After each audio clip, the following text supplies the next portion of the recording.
They showed the ad before the video started. A clean road, a quiet car, a man smiling behind the wheel like the world had finally forgiven him.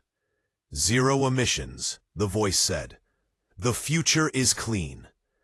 I watched it on a cracked phone underground with cobalt dust still wet on my hands. My name is Jonah Kade, and this is the story of how I dug the future out of the ground with my bare fingers, while watching it drive away from me. The mine wasn't supposed to exist. No signs, no company name, no safety gear. Just a hole in the earth that kept getting deeper because men like me kept going down. We didn't call it a mine. We called it the pit. I went down before sunrise and came back up when the light felt unfamiliar.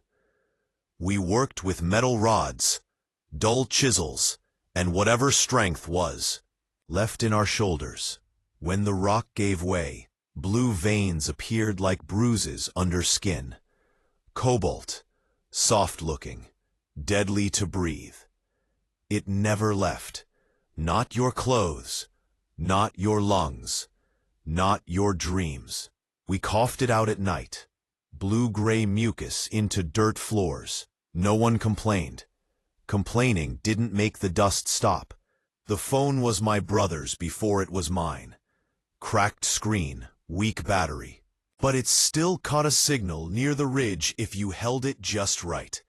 That's where I watched videos while waiting for the pit to clear. Cars, phones, batteries, they all needed cobalt. They all smiled. I watched a man review a phone made with cobalt mined ethically. He praised the battery life. I checked the time underground by counting breaths. They came once a week. Clean boots, gloves, no dust. They weighed our bags quickly, paid less than promised, and left before anyone could ask questions. We never knew where the cobalt went. We only knew it left us poorer than it found us.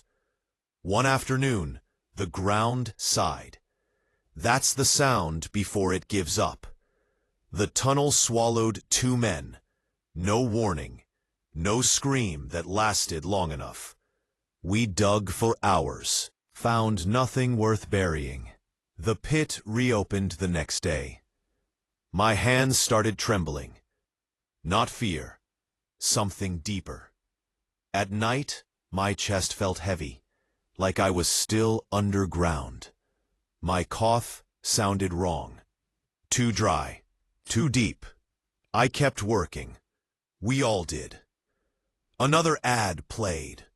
A woman unplugged her car, smiled at the sunrise, and whispered, "Change begins here." I paused the video. My hands were blue. I finally understood. The future wasn't clean. It was just far away from where the dirt came from. I stopped going down. The pit didn't care. Someone else took my place. That's how it works. I walked for 2 days before the cough eased. I left the phone behind. I didn't want to watch the future anymore. Even now, years later, my lungs remind me. Every breath feels negotiated. Every screen feels complicit. If you're watching this on a phone, I'm not blaming you. I watched too. I just want you to know where the blue comes from. My name is Jonah Kade.